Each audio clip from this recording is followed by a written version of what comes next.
ഭീമനെക്കുറിച്ചും രണ്ടാമൂഴത്തെക്കുറിച്ചുമുള്ള ആകാംക്ഷകൾക്കും വിവാദങ്ങൾക്കുമിടയിൽ കഥാപാത്രത്തെക്കുറിച്ച് super താരം മോഹൻലാൽ തന്റെ ബ്ലോഗിൽ ഇങ്ങനെ പറയുന്നു. ഭീമനെക്കുറിച്ചുള്ള ലാലിന്റെ ഇത്തവണത്തെ ബ്ലോഗ് ഇങ്ങനെയാണ്.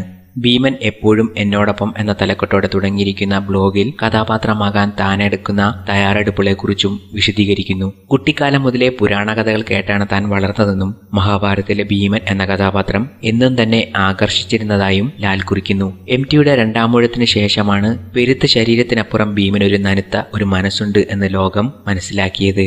അയാൾക്ക് ദുഃഖങ്ങളും ഏകാകിത്വവും മോഹങ്ങളും മോഹഭംഗങ്ങളും കരച്ചിലുമൊക്കെയുണ്ട്. എനിക്കും രണ്ടാമൂഴത്തിന്റെ വായന പകർന്നു തന്ന വലിയൊരു പാഠമായിരുന്നു ഇത്.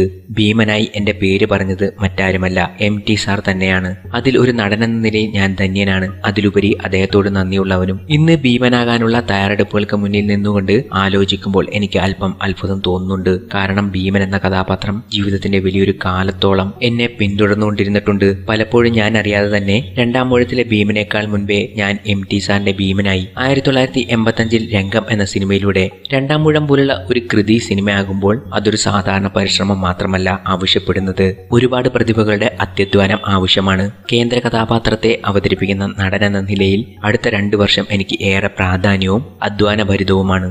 MTയുടെ ഭീമൻ ഒരേ സമയം മനസ്സും ശരീരവുമാണ്. അപ്പോൾ രണ്ടിന്റെയും പരിശീലനം ആവശ്യമുണ്ട്. പലതരത്തിലുള്ള യുദ്ധമുറകൾ രണ്ടാമൂഴത്തിലുണ്ട്. ഗദായുദ്ധം മുതൽ കാറ്റിന്റെ വേഗത്തിലുള്ള രഥയുദ്ധം വരെ.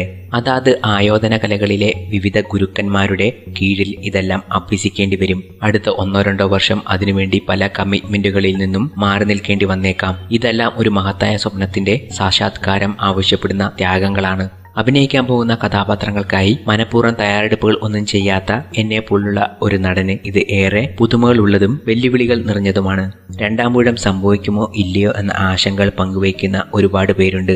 എല്ലാ നല്ല കാര്യങ്ങളും സംഭവിക്കട്ടെ എന്ന് പ്രാർത്ഥിക്കുന്നയാളാണ് ഞാൻ. അതാണ് എനിക്കിഷ്ടം. സംഭവിച്ചാലും ഇല്ലെങ്കിലും ഒരു വലിയ സ്വപ്നത്തിന്റെ ഭാഗമായി സഞ്ചരിക്കുന്നത് തന്നെ ആനന്ദകരമാണ്. ലക്ഷ്യത്തെക്കാൾ യാത്രയാണ് എന്നെ രസിപ്പിക്കുന്നത്. ഞാനിപ്പോൾ ആ യാത്രയിലാണ്. എന്നോടൊപ്പം എപ്പോഴും ഭീമനും എന്ന് പറഞ്ഞുകൊണ്ടാണ് ബ്ലോഗ് അവസാനിക്കുന്നത്.